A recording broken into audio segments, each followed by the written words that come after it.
one of the things is choosing where you go, really, if you can, which is somewhere with curtains, carpets, soft furnishings, because our new minimalistic design now is quite tough, really, for hearing people, because everything bounces back at you, always slightly distorted.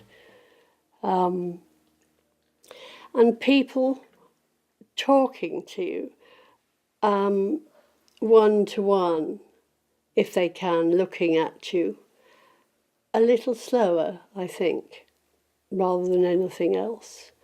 I think men's voices are very often easier because they're at a lower level, they're deeper, and women's voices are softer.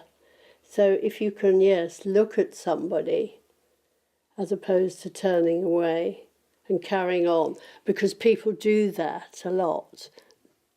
They carry on, start a speech, and wander off, and you've lost it.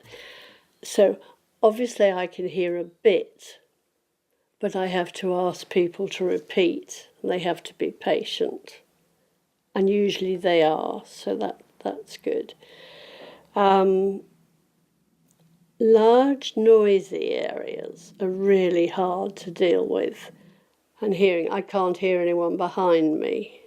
I can't hear the announcements. It is mostly appropriate to touch somebody on their arm just to get their attention just in a gentle way. Yes, just to get the conversation going, and yes, look straight at them, speak a bit more slowly, ask if they need help.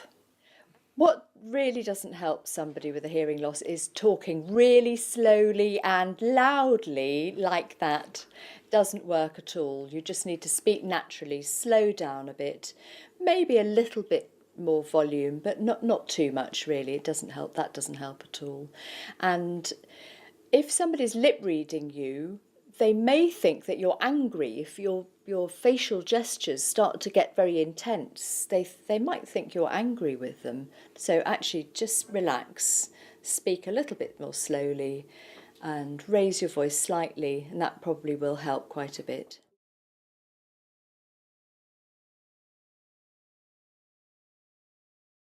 Some people have a preference for telephones, and often it's fine, but if it's a bad line, in my working life, I have a lot of conference calls with people on the roads, and they, bless them, they like to have conference calls with their window open on a M25 or something. So that's quite challenging because of the background noise.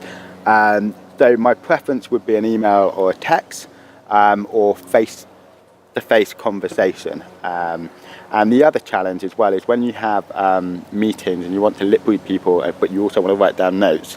That can be a challenge, but I've kind of mastered that. But what I will do is I sit in the corner of the room on a meeting room table so that I can lip read everyone rather than in the middle where it's a bit harder to see everyone in a debate. Sometimes if you've asked someone, it's a very British thing when someone says, sorry, what's your name? And you ask 3 times and then you go, okay. But if someone's not hearing you, just write it down for them. Oh, here's my business card, or do something to help them, and choose email as a first form of communication. And if you really need to telephone them, then yeah, telephone them. Sometimes there's advantages. Because I lip read, I can read body language arguably better. I can see instantly if someone's a little bit upset or a little bit anxious. I used to joke with an old manager that I always knew whether she was going to give me good or bad news before a meeting, because the walk to the meeting room, you could just see how fidgety she was and so forth. So yeah, I think there are, you could argue, because I lip read and read body language, that someone with a hearing impairment might be really good in customer service. They can understand the customer instantly and understand how to approach them. I think for me, certainly working in an open plan office is very difficult. So having facilities where I could work on my own quietly in an office without the distraction of telephones, conversation, other computer noises and printers and things would be great. I think to understand to that I can multitask when it is actually tasks.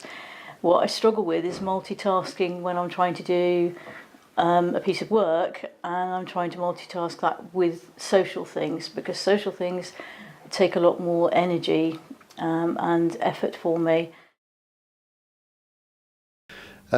Within work have been brilliant. They've provided me with a dual screen, so within that I can then sort of do the work that I have done all my life.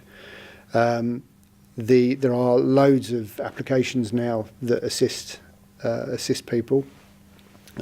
Within work have paid for a specialist application that actually reads the text on a computer. But having said that, there is actually also a sort of the similar type of application already within many computers that people are just unaware of. If you, I'm talking about a PC rather than a Mac at the moment because that's what I use. But if you use the Windows key and the letter U, it brings up a whole load of applications which will read the text, magnify the screen, and so you've got all these sort of things these days that will assist you with these sort of problems.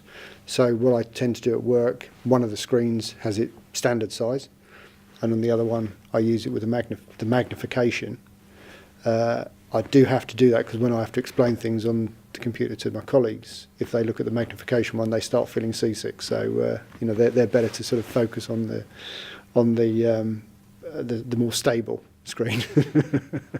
But again, it's sort of finding ways and means to sort of get around things, and thankfully that assists me, and I can sort of still do the job that I've been doing. Mind you, I've been doing it for 30 years, so I've got a vague idea.